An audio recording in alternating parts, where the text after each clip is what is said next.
하나님께서 오늘 우리에게 주신 말씀의 제목은 음성 파워라는 제목으로 함께 말씀을 나누겠습니다. 첫 번째 본문 여호수아 6장 1절에서 4절 함께 봉독하겠습니다. 시작.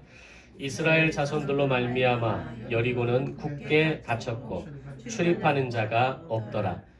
여호와께서 여호수아에게 이르시되 보라, 내가 여리고와 그 왕과 용사들을 내 손에 넘겨 주었으니 너희 모든 군사는 그 성을 둘러 성 주위를 매일 한 번씩 돌되 엿새 동안을 그리하라.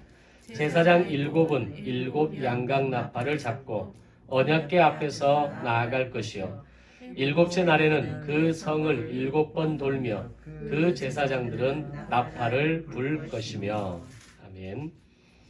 여호수아 7장 20절 21절 같이 읽겠습니다. 시작. 아간이 여호수아에게 대답하여 이르되 참으로 나는 이스라엘의 하나님 여호와께 범죄하여 이러이러하게 행하였나이다.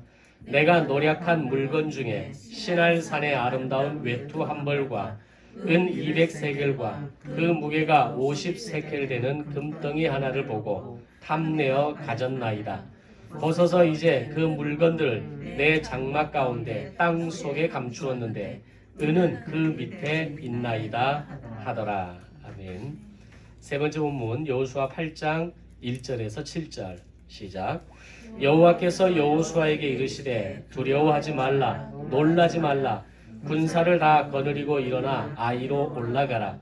보라, 내가 아이 왕과 그의 백성과 그의 성읍과 그의 땅을 다 내 손에 넘겨주었으니 너는 여리고와 그 왕에게 행한 것 같이 아이와 그 왕에게 행하되 오직 거기서 탈취할 물건과 가축은 스스로 가지라. 너는 아이 성 뒤에 복병을 둘지니라 하시니 이에 여호수아가 일어나서 군사와 함께 아이로 올라가려 하여 용사 3만 명을 뽑아 밤에 보내며 그들에게 명령하여 이르되 너희는 성읍 뒤로 가서 성읍을 향하여 매복하되 그 성읍에서 너무 멀리 하지 말고 다 스스로 준비하라.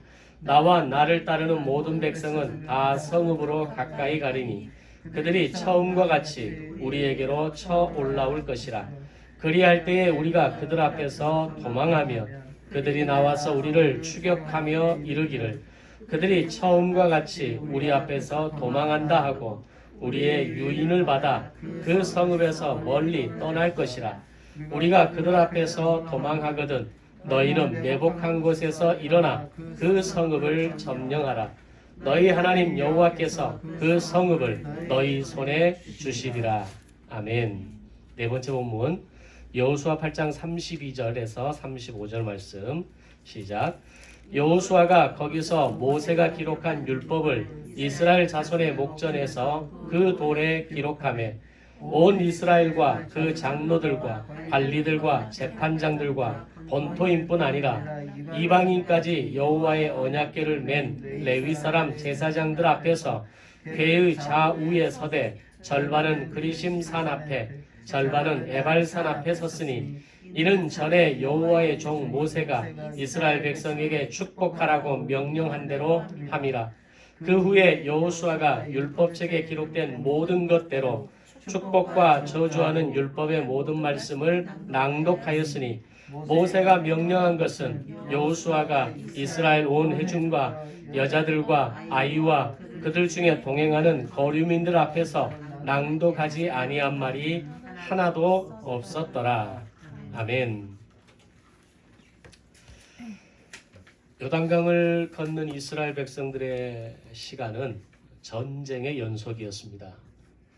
지금의 러시아와 우크라이나 전쟁이 한 달 가까이 진행되면서 영상을 통해서 또 뉴스와 또는 유튜브의 영상들을 통해서 비록 짧게 보여지는 영상들이지만 그 모습들을 통해서 알 수 있는 것은 전쟁으로 인한 그들의 시간이 얼마나 고통스럽고 힘겨운 시간인가를 우리는 간접적으로 보고 있습니다.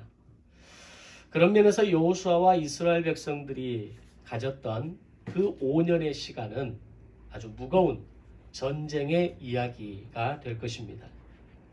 이후에 사사시대 400년과 그리고 사울과 다윗 시대의 80년, 그리고 이후 분열왕국 350년 동안 수많은 전쟁들이 성경에 기록되어지지만 여호수아가 이끌었던 이 5년의 정복 전쟁은 전쟁사에서 손에 꼽을 수 있는 전쟁에 속하는 하나입니다. 이 전쟁을 통해서 성경이 우리에게 보여주고 있는 아주 중요한 대원칙 하나가 있습니다. 그것은 전쟁의 승패는 사람에게 달린 것이 아니라 하나님의 손에 속한 것이다 라는 대전제입니다.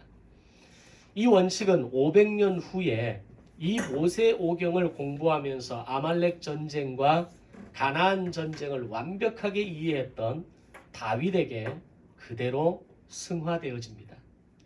골리앗과 다윗과의 그 1대1 싸움에서 다윗의 고백이 바로 그 증거입니다. 다윗이 골리앗에게 이렇게 얘기하죠. 너는 칼과 창과 단창으로 내게 나아오거니와 나는 만군의 여호와의 이름으로 내가 너에게 나아간다 라는 고백을 하게 됩니다. 사실 이 말이 아무나 쉽게 나올 수 없는 말이라는 것을 우리는 알아야 합니다. 그것은 지난 시간 동안 하나님의 말씀을 마음을 다해 읽어 내려가고 특별히 아버지 이새의 패밀리 스쿨을 통해서 완벽하게 제사장 나라가 정립되어지고 모세 오경이 온전히 충분히 그의 몸에 익숙하게 다가왔던 다윗 같은 사람만이 할 수 있는 고백이라는 겁니다. 아마 정작 다윗의 말을 듣는 골리앗은 그 말이 무슨 말인지 이해 못했을 겁니다. 그러나 사울과 요나단은 그 말을 듣자마자 그 말이 무엇을 의미하는가를 바르게 이해했을 겁니다. 그러나 그 두 사람의 반응은 전혀 달랐죠. 사울은 다윗에 대한 질투와 시기로 3,000명의 군사 추격대를 데리고 다윗을 집요하게 죽이기 위해 쫓아다닌 인생을 선택했다면 요나단은 그런 다윗의 고백을 듣자마자 다윗이야말로 하나님이 세우시고자 하는 진정한 왕감이라는 것을 깨닫게 됩니다. 그리고 그 이후로 몇 번의 죽음의 위기를 경험하는 다윗을 살려내고 위급한 상황 가운데에서도 다윗이 도망갈 수 있도록 탈출로를 열어주는 그런 어떤 극적인 일들을 하게 되어집니다. 차이가 뭘까요? 요나단은 하나님의 말씀을 제대로 아는 사람이었고 사울은 하나님의 말씀을 자기가 보고 싶은 대로만 보고 듣고 싶은 대로만 듣는 가운데 그저 인생 속에서 우연한 기회가 그에게 주어졌을 때 그 기회를 잡았을 뿐이었다라는 겁니다. 다윗과 요나단은 하나님의 말씀을 아는 사람이었고 다윗과 요나단은 그 말씀을 통해서 그들의 마음이 서로 통했던 것입니다. 다시 오늘 말씀의 내용으로 돌아가겠습니다. 여호수아와 이스라엘 백성들이 함께했던 이 5년의 정복 전쟁은 여리고성을 정복하는 것으로부터 시작합니다. 아마 여호수아는 이 여리고와의 전쟁을 승리로 이끌기 위해서 많은 준비를 했을 겁니다. 여리고는 요새였고 세계사에서 이 여리고라는 도시는 가장 오래된 도시 중에 하나입니다. 종려나무 성읍이라고도 불리울 정도로 지금도 그것은 대추야자의 원산지라고 할 수 있는 아주 질 좋은 그런 제품들이 나오는 지역이기도 합니다.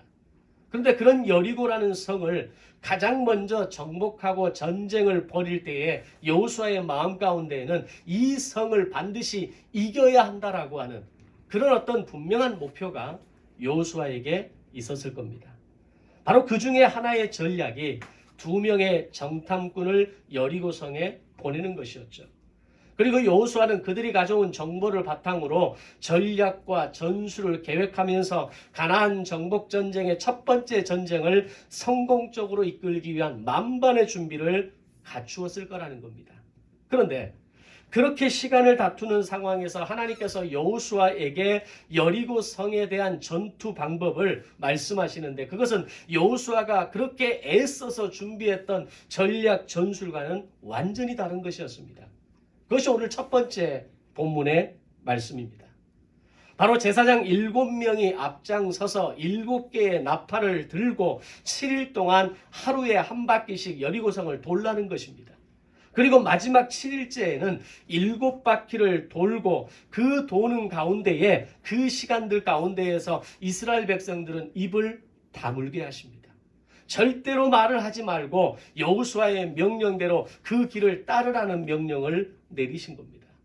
자, 과연 이런 하나님의 비합리적인 명령을 들으면서 이스라엘 백성들 가운데에서 이 명령을 제대로 이해하고 이 명령이 무엇을 의미하는지를 처음부터 이해하고 시작한 사람이 과연 얼마나 있었을까요?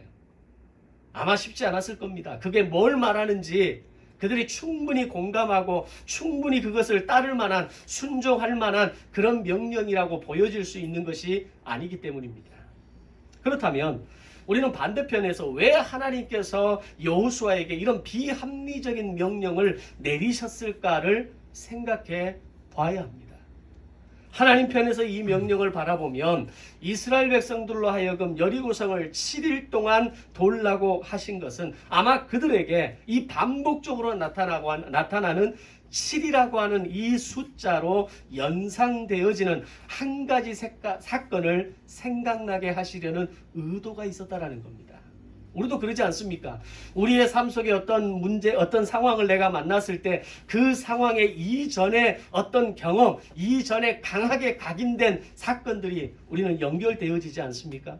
마찬가지로 하나님께서 이스라엘 백성들에게 여리고성을 7일 동안 하루에 한 바퀴씩 7일을 돌고 마지막 7일째에는 7바퀴를 돌라고 했을 때 그들의 머릿속에 떠오르는 7이라는 숫자, 그건 뭐가 연상되어졌을까요? 무엇을 연상하게 하시기 위한 하나님의 의도였을까를 생각해 보아야 한다는 겁니다. 그것은 바로 모세 오경에 기록된 창세기의 첫 시작인 천지창조의 7일을 기억하게 하신 것이라고 생각해 볼 수 있습니다. 가나안 땅을 막 들어선 이스라엘에게 있어서 모세 오경은 가장 최근에 발행된 따끈따끈한 신간이었을 겁니다. 여호수아를 통해서 모세 오경을 공부하고 율법을 공부하고 교육받았을 때 그들에게 함께 들려준 천지창조의 이야기는 그 어떤 이야기보다도 흥미진진하고 감동과 그 가운데 아담과 하와의 죄악으로 인해서 에덴 동산에서 쫓겨났을 때의 이야기는 그들에게 진한 아쉬움을 가져다주는 그런 이야기가 아니었겠느냐라는 겁니다. 그런데 모세와 여호수아를 통해서 들었던 그 천지창조의 7일이 바로 여리고성을 정복하는 과정에서 하나님께서 여호수아에게 내리신 명령 가운데 있더라는 겁니다. 그리고 이 하나님의 명령을 3500년이 지난 지금의 시대를 살아가고 있는 오늘 우리가 다시 이 본문을 묵상할 때 그것은 천지창조의 7일만이 아니라 또 한 가지의 사건이 우리의 머릿속에 떠올라야 합니다. 그것은 바로 요한계시록의 종말론 이야기입니다. 하나님께서 반모섬에 유배된 사도 요한을 통해서 요한계시록을 기록하게 하시는데 그때 새 하늘과 새 땅을 위한 7개의 나팔과 7개의 대접을 말씀하시면서 이것은 만물을 새롭게 하셔서 만물을 새로운 준비를 해가시는 새 하늘과 새 땅을 알리는 신호라고 말씀하시는 겁니다. 이것은 하나님의 말씀을 들어본 적이 있고 하나님의 말씀을 읽어본 적이 있는 사람만이 떠오르는 숫자입니다. 천지창조의 7일과 새하늘과 새 땅의 7나팔과 7대접이 가나안 땅에 들어가 여리고성을 정복하는 과정에서 7개의 나팔을 들고 제사장들이 나아가서 하나하나 불어가며 돌아가면서 마지막 함성을 외칠 때에 바로 놀라운 여리고성의 성벽이 무너지는 기적이 일어났다라는 겁니다. 여호수아는 이 여리고성 정복을 위한 하나님이 말씀하신 전략을 들으면서 아마 그들 중에 가장 먼저 이 사실을 떠올렸을 것이라고 생각합니다. 아마 그 외에 많은 백성들은 이게 뭘 말하는지를 충분히 이해할 수 있는 사람들이 그다지 많지 않았을 수 있습니다. 그러나 여호수아만큼은 오늘 이 말씀이 뭘 의미한지를 알았다라는 겁니다. 왜냐하면 여호수아에게는 모세가 남긴 모세오경이 있었고 여호수아가 모압 땅 평지에서 두려움과 떨림 가운데 있을 때 하나님께서 모세를 통해 뭐라고 말씀하십니까? 너는 두려워하지 말고 담대하라. 내가 너와 함께 하겠고 모세와 함께 했던 그 하나님이 너와 함께 하실 것이라고 말씀하십니다. 그리고 뭐라고 말씀하십니까? 지난주 주일의 말씀처럼 이 율법책을 내 입에서 떠나지 말게 하고 주야로 묵상하며 그것을 지켜 행하면 네가 평안할 것이고 형통하게 될 것이라고 말씀하셨기 때문입니다. 아마 여호수아는 모세 오경을 달달달달 외워갔을 겁니다.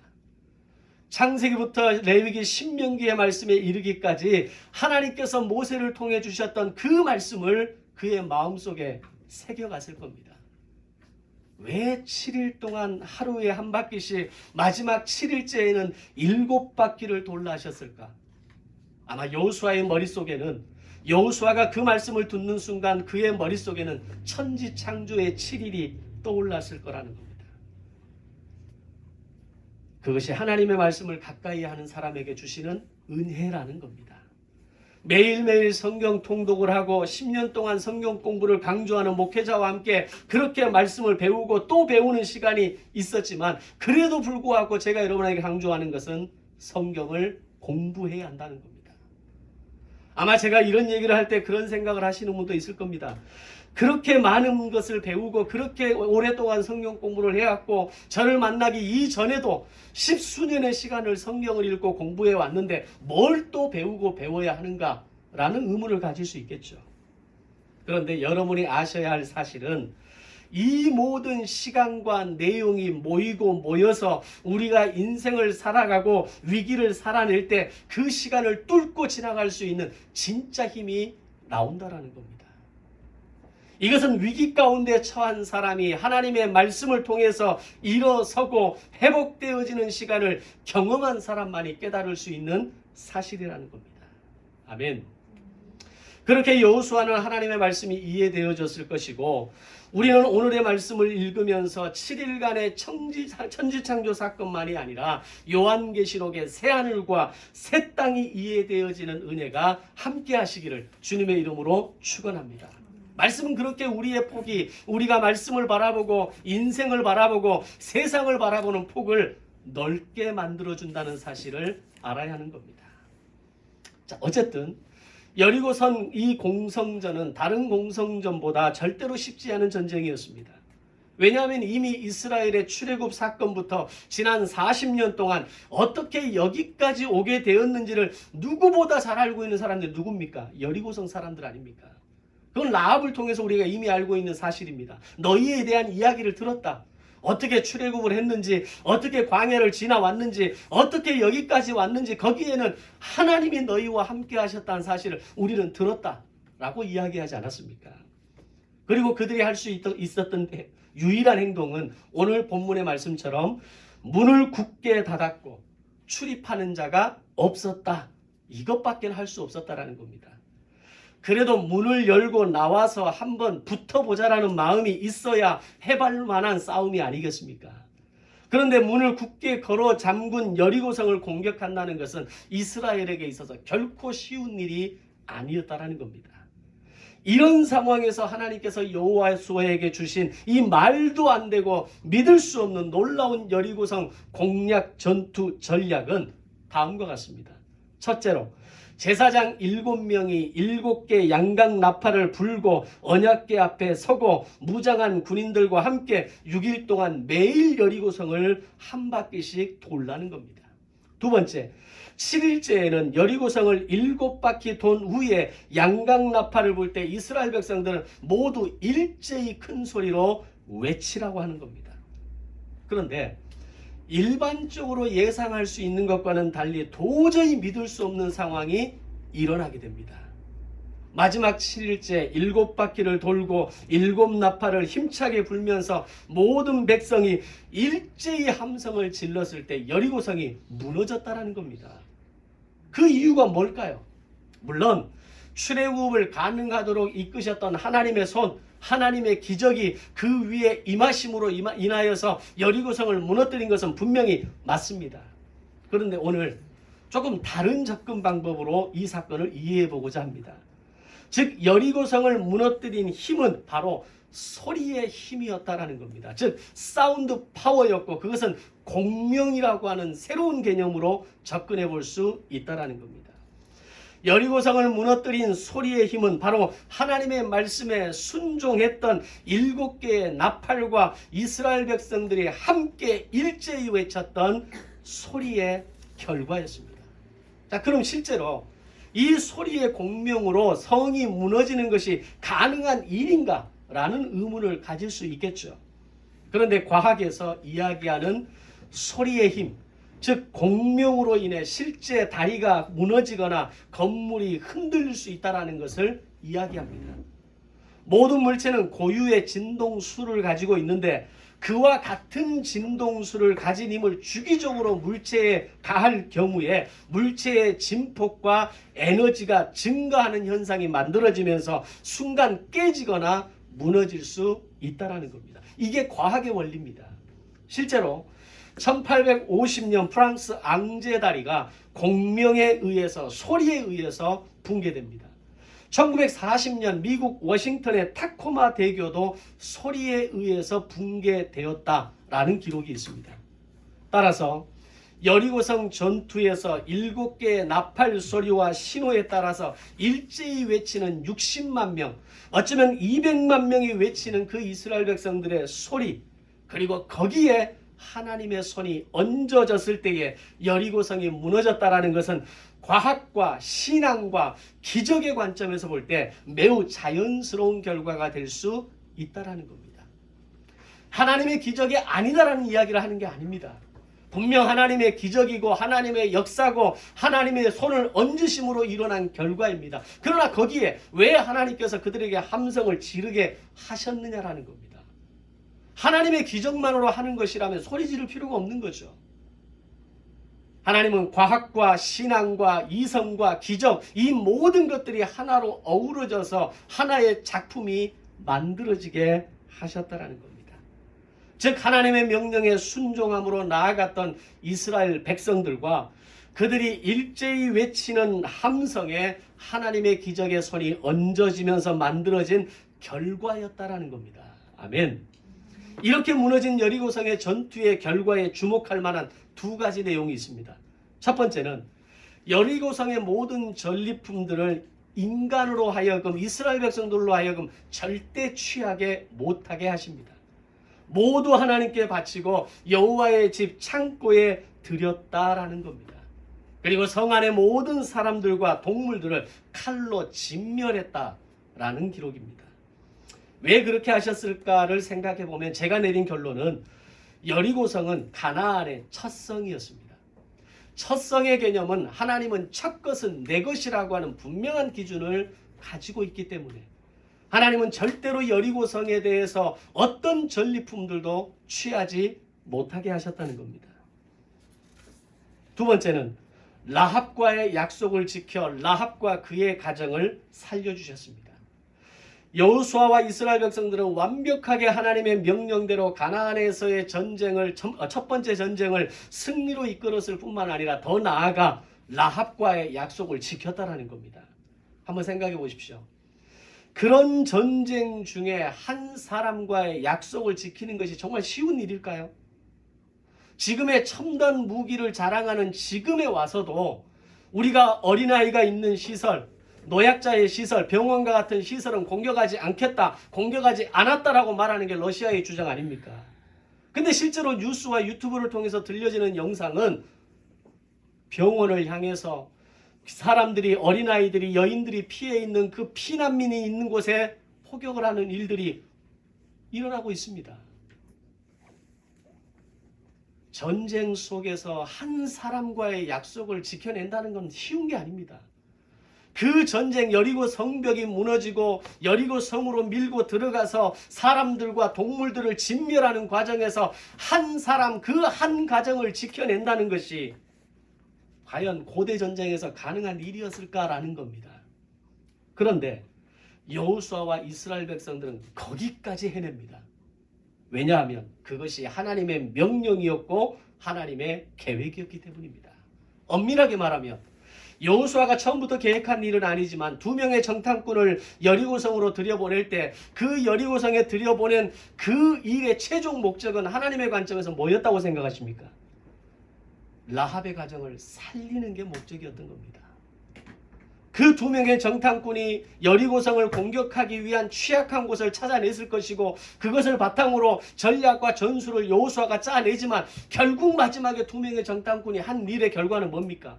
라합의 가정을 살린 것, 그게 유일한 거였다는 겁니다. 그 혼란스러운 과정에서, 그 급박한 상황에서 어느 것도 약속할 수 없는 그 상황 가운데 여호수아와 백성들은, 여호수아와 이스라엘 백성의 군대들은 라합을 기억했고 라합과의 약속을 지켜냈다라고 하는 것은 하나님의 약속, 하나님의 말씀을 붙들고 나아갔던 증거라는 것을 명확하게 우리에게 보여주고 있는 겁니다. 이런 상황에서 매우 불미스러운 일이 발생하게 됩니다. 바로 아간의 소탐 대실이었습니다. 여리고성이 무너지고 여리고성을 진멸하는 과정에서 하나님께서 여호수아에게 분명하게 말씀하십니다. 어떤 전리품도 취하지 말라. 내 것이라고 하는 것을 분명하게 밝힙니다. 그런데 어떤 것도 사사로이 취하지 말라는 명령이 있었음에도 불구하고 아간이 범죄합니다. 그게 오늘 2번째 본문입니다. 아간은 여리고성 전투에서 하나님의 말씀에 불순종함으로 인해서 메이드인 신할 외투 한 벌과 은 200세켈과 금덩이 550세켈을 훔치게 됩니다. 그 결과로 이후 가나안 정복 2번째 전투였던 아이성 전투의 1번째 전투에서 이스라엘은 패하게 됩니다. 결과적으로 최종 승리하기는 하지만 앞으로 일어나는 5년 정복전쟁에서 유일하게 기록된 한 번의 패전이 아이성과의 전투였습니다. 그 이유가 바로 아간의 범죄 때문이었다는 겁니다. 결국 아간의 죄로 인해서 아이성의 1번째 전투에서 패배했을 뿐만 아니라 아간의 후손은 약속의 땅에 들어가더라도 그가 소유할 땅이 없을 것이라고 하는 무서운 징계의 말씀을 듣게 됩니다. 결국 죽임까지 당하면서 그와 그의 가문의 인생은 그렇게 끝이 나고 맙니다. 이것이 아간의 소탐 대실입니다. 그런데 아시성을 가진 소탐 대실의 주인공이 한 사람 더 등장합니다. 누굽니까? 아담이죠. 아담은 에덴 동산의 선악과를 따먹으로 인해서 그 좋은 에덴 동산에서 쫓겨나고 말았던 사람입니다. 이 사건이 오늘 우리에게 가르치는 것은 절대로 우리의 신앙의 인생이 소탐대시라는 인생이 되어서는 안 된다는 겁니다. 많은 신앙의 사람들이 신앙의 길을 걸어간다고 하면서도 끝없이 소탐대시라는 인생을 반복하며 살아가는 것을 우리 자신부터 경험하고 있지 않습니까? 오늘 우리의 인생 속에서 소탐대실의 실수를 죽여야 합니다. 하나님의 것을 내 것처럼 함부로 취하고 사용하면 안 됩니다. 물질의 11조, 시간의 11조, 건강과 자녀와 재능의 11조를 하나님의 것으로 반드시 구별해야 한다는 겁니다. 각 영역의 10%를 구별하지 못해서 나머지 90%를 잃어버릴 수 있다는 것을 분명하게 알아야 한다는 겁니다. 아담과 아간의 소탐 대실의 교훈이 오늘 우리에게 분명히 기억되고 우리 자녀들에게 반드시 가르쳐야 할 기준과 원칙이라는 것을 믿으시기를 바랍니다. 그런데 이 사건에서 우리가 아주 재밌는 걸 보여줍니다. 이후 아이성 전투를 최종적으로 성공적으로 마치고 난 이후에 하나님이 이런 명령을 내립니다. 여리고성 전쟁과는 다르게 이스라엘 백성들에게 아이성의 모든 전리품을 나누어 주어라. 그렇게 보면 아간의 인생이 정말 안타까운 인생이라는 생각을 하게 됩니다. 조금만 참을 수 있었더라면, 여리고성에 대한 하나님의 원칙을 반드시 지킬 수 있었더라면 그에게도 더 좋은 기회가, 그리고 더 많은 전리품들이, 신할 외투 한 벌이 문제겠습니까? 더 좋은 것이 그들에게 주어지지 않았겠습니까? 그게 은혜라는 겁니다. 우리가 물질의 11조를 구별해서 드리는 것, 우리가 시간의 11조를 구별해서 주일 성수를 하는 것, 그것이 오늘 나의 인생에 있어서 내가 정말 너무 큰 희생처럼 보여지고, 왜 매 주일마다 내가 교회를 나가야 하고, 내가 왜 애써서 얻은 소득의 11조를 하나님께 드려야 하는가에 대해서 의문이 들 수도 있지만, 하나님은 우리의 희생과 헌물과 우리의 결단과 우리의 내어드림으로 인해서 반드시 채우시는 하나님이라는 것을 믿으시기를 바랍니다. 당장 올해 한 해, 당장 오늘 이번 한 달, 오늘 내가 가지고 있는 것들이 적을지라도, 내 물질이 약할지라도, 내 시간에 어려움이 있을지라도 물질과 시간과 재능과 건강과 자녀까지 내어줄 수 있는 것, 그럼 반드시 하나님께서 채우시는 은혜가 있을 것이라는 겁니다. 이것은 단순히 말과 가르침으로만 설명될 수 있는 것이 아닙니다. 내 것을 구별하여 하나님께 드렸을 때, 그리고 다시 채우시는 하나님의 손길을 경험한 사람만이 깨달아 알 수 있는 특별한 은혜라는 것을 깨달으시기를 바랍니다. 여호수아와 이스라엘의 군대는 이 가나안에서의 첫 번째 전쟁이었던 여리고성 공성전에 이어서 아이성 공성전에서도 마침내 큰 승리를 거두게 됩니다. 근데 이 두 전쟁이 가진 중요한 의미가 있습니다. 첫 번째, 여리고성 전투는 처음부터 마지막까지 하나님의 전술과 전략이었고 그 위에 하나님의 손이 얹어진 결과였다는 겁니다. 두 번째, 아이성의 전투는 처음부터 마지막까지 여호수아의 전술과 전략이었고 그 위에 하나님의 손이 얹어진 결과였다는 겁니다. 이것이 어떤 차이일까요? 두 번째 아이성 전투에는 여호수아의 탁월한 세 가지 전략이 나타납니다. 그것이 오늘 세 번째 본문입니다. 아이성 전투를 위한 여호수아의 전술과 전략, 첫 번째는 매복 전술입니다. 두 번째는 유인 전술이었고 세 번째는 협공 전술이었습니다. 이거는 전형적인 우리가 전쟁사에서 나오는 뛰어난 전략가가 사용하는 아주 중요한 전략 아닙니까? 정면 돌파를 했을 때는 수많은 희생자를 낼 수 있지만 매복과 유인과 협공, 이런 전략들은 매우 뛰어난 전술 전략입니다. 여기서 우리는 아주 중요한 한 가지 원리를 발견할 수 있어야 합니다.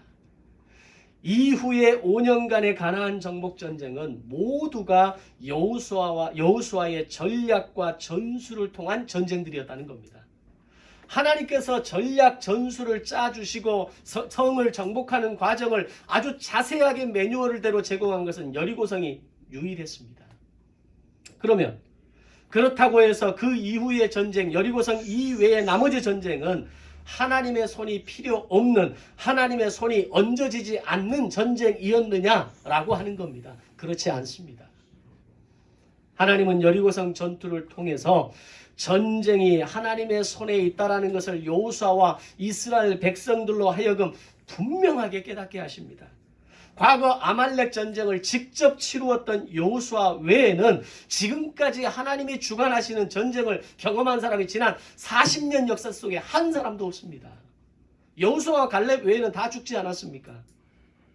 여호수아와 갈렙 외에는 아말렉 전쟁 가운데 모세의 손이 올라감으로 인해서 하나님이 이 전쟁을 이기게 하셨다라는 것을 경험한 사람이 없습니다. 바로 그런 그들에게 이 전쟁은 하나님의 손에 있으며 하나님의 손으로 통하여서 이길 수 있는 전쟁이라는 것을 여리고성 전쟁을 통해서 다시 한번 보여주셨던 겁니다. 그리고 이 사실을 깨달은 여호수아와 이스라엘 백성들은 이후 아이성 전투를 비롯한 나머지 31개의 성을 공략하는 과정에서 어떻게 했겠습니까? 비록 여호수아의 뛰어난 전략과 전술을 통해 나아가지만 그들의 머릿속에, 그들의 전쟁 가운데, 그들의 대하는 태도와 자세 가운데에는 여호와께 달려있다는 것, 이 전쟁이 하나님의 손에 달려있다는 것, 오늘 우리의 인생이 하나님의 손에 달려있다는 것을 분명하게 알고 싸우지 않았겠습니까? 그렇게 알고 싸웠다는 증거가 뭡니까? 31개의 성을 한 번의 패전도 없이 성공하게 됩니다. 전쟁의 승리를 끌어내게 되었다는 겁니다. 오늘 우리의 인생이 그렇습니다. 내가 사는 것 같고, 내 힘으로 사는 것 같고, 내 통장과 월급으로 사는 것 같고, 내 마음대로 살 수 있는 인생처럼 보이지만 하나님의 손이 얹어져 있지 않으면 결코 이길 수 없는 인생사라는 것을 우리는 알아야 합니다. 내가 열심히 해서 여기까지 온 거라고 착각하시면 안 됩니다. 내가 최선을 다하는 삶을 살았기 때문에 내가 이런 결과를 만들어낼 수 있었다고 생각하시면 안 됩니다. 물론 여러분의 전략과 전술이 통했던 것은 맞습니다. 여러분이 열심히 살아온 그 땀의 결과가 분명히 일부 그 속에 남아있는 건 분명합니다. 그러나 하나님의 손이 얹어져야, 하나님의 기적이 함께 하셔야, 하나님의 동행하심이 함께 하셔야만 오늘 우리의 인생을 하나님께서 사용하시고 그 하나님의 손으로 말미암아 놀라운 기적을 경험하게 될 줄로 믿습니다. 마음으로 우리가 우리의 길을 계획할지라도 그 걸음을 인도하시는 분은 하나님이시라는 것, 그것이 우리의 인생을 살아가면서 깨닫는 신앙의 인생의 비밀 아니겠습니까? 이 사실을 깨닫게 하시기 위해 여리고성을 정복할 때 처음부터 마지막까지 하나님은 당신의 작전대로 하게 하셨고, 이에 온전히 순종하는 백성들을 통해서 그 위에 하나님의 손을 얹으심으로 완벽한 승리를 경험하게 하셨던 것입니다. 이후 아이성 전투와 5년간의 정복 전쟁을 통해 31개의 성을 공격할 때 하나님은 그들과 매 순간 함께 하셨고, 모든 전쟁마다 당신의 손을 얹으셔서 그들로 이기게 하셨던 겁니다. 사랑하는 성도들의 인생 가운데 하나님의 매 순간 동행하심과 여러분의 인생 가운데 하나님의 손이 얹어지심으로 인하여서 승리하는 삶이 되시기를 주님의 이름으로 축복합니다. 이제 말씀을 정리하겠습니다. 출애굽기 19장 19절 말씀을 보면 40년 전 시내산에서 하나님께서는 출애굽한 이스라엘 백성들과 제사장 나라 언약을 체결하시면서 모든 백성들 앞에서 모세가 말할 때 하나님께서 음성으로 대답하셨다라고 기록합니다. 즉 하나님께서 음성으로 율법을 주셨던 겁니다. 그리고 신명기 1장 5절 말씀을 보면 시내산 그 후 40년이 지났을 때 모세가 모압 평지에서 이스라엘 모든 백성들 앞에서 율법을 낭독함으로 광야 학교를 졸업하는 만나 세대들에게 하나님의 음성이 남긴 율법을 주시게 됩니다. 그리고 이제는 여호수아가 모세를 통해 주신 하나님의 율법을 모든 이스라엘의 남자들뿐만 아니라 여자들과 아이들과 이스라엘 백성들과 거류민들 앞에서 하나님의 음성이 담긴 율법을 여호수아가 낭독합니다. 그것이 오늘 네 번째 본문의 말씀입니다. 처음에는 하나님께서 직접 음성으로 말씀하시고, 그 후에는 모세로 하여금 낭독하게 하시고, 이제는 여호수아가 낭독하게 하시고, 지금은 말씀 사역으로 쓰임받는 모든 목회자들을 통해서 하나님의 말씀을 낭독하게 하십니다. 그것이 하나님의 말씀의 전달 통로이고 전달 방법입니다. 이런 말씀이 선포될 때 어떤 일이 일어나야 합니까? 여리고성을 무너뜨렸던 그 나팔과 함성, 그 소리가 공명, 사운드 파워가 된 것처럼 말씀의 소리가 우리의 마음과 인생에서 공명이 되어서 내 삶에서 사운드 파워가 되어져서 어둠의 권세를 깨뜨리고 죄악을 무너뜨리고 내 안에 있는 어둠의 실망과 절망과 좌절을 깨뜨리는 사운드 파워가 되어야 한다는 겁니다. 그것이 과학의 소리인지는 모르지만, 그러나 그 과학과 신앙과 이성과 하나님의 기적이 만나게 되었을 때 우리의 삶을 깨트리는 놀라운 기적이 일어나게 될 줄로 믿습니다. 그렇게 변화는 일어나는 것이고, 그렇게 생명의 역사는 일어나게 되는 겁니다. 과거에 여리고 성벽을 무너뜨렸던 그 소리 공명이 이제는 말씀이 내 안에 들어와서 나의 인생의 영적 공명이 되어지고, 그것이 음성 파워가 되어져서 끊임없이 좌절하려고 하는, 끊임없이 죄악 가운데 유혹되어지고 끊임없이 어둠의 권세 가운데 쓰러져가는 우리의 인생을 깨트리고 부활하여 생명으로 일어나게 하는 은혜가 될 줄로 믿습니다. 하나님의 음성은 힘이 있습니다. 하나님의 입에서 나오는 말씀은 진정한 사운드 파워라는 것을 우리는 기억해야 합니다. 그렇기에 우리는 하나님의 말씀인 성경을 1년에 10번, 5번, 3번 읽어야만 할 책이며, 그러기에 말씀은 소리내서 읽을 만한 가장 유일한 책이라는 것을 기억하시기를 바랍니다. 기도하겠습니다. 생명의 주인이 되시는 하나님 아버지, 감사합니다. 여리고성을 무너뜨렸던 하나님의 그 전략과 전술이 여호수아 외에는 그 이야기를 듣는 많은 사람들은 제대로 이해하지 못했을 겁니다. 여호수아만이 그 의미가 무엇인지를 어렴풋이나마 알았을 겁니다. 오늘 말씀을 읽는 우리는 그 여호수아에게 말씀하셨던 여리고성의 전략이 곧 천지창조의 그 놀라운 7일의 의미이며, 그리고 다시 이 땅에 오실 예수 그리스도가 오시는 그날 울려 퍼질 7 나팔과 7 대접의 의미라는 것을 우리는 알게 하여 주시옵소서. 그래서 우리의 삶 가운데, 우리의 인생 가운데, 우리의 마음 가운데 하나님의 그 말씀의 능력이 소리가 되어 음성 파워가 되고 공명이 되어져서 나의 인생의 죄악을 깨트리고 어둠의 권세를 깨트리고 좌절과 절망과 실망감을 깨트리고 상처와 분노와 내 안에 있는 원한을 깨트리며 예수의 생명으로 다시 살아나는 역사를 허락하여 주시옵소서. 온전히 주님께 우리의 인생을 맡겨드리오며 예수님의 이름으로 기도하옵나이다. 아멘.